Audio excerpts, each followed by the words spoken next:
If you need to test your trading strategy, you'll want to review past market actions. If you're already using Tradingview, you might have noticed the replay button.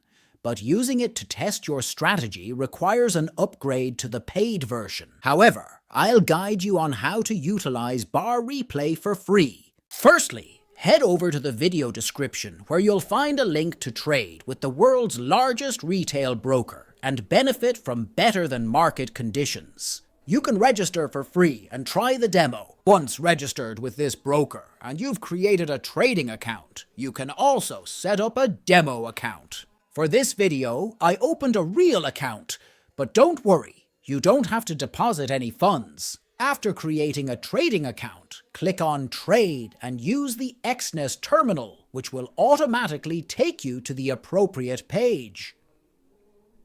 Then, select the currency pair you want to test your strategy on.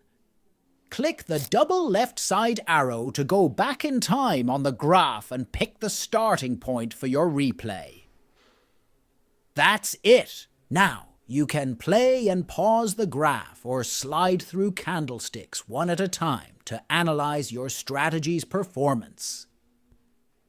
After testing your strategy, you can choose to deposit and trade for real if you're satisfied. If you find this video helpful, don't forget to subscribe to the channel and like the video.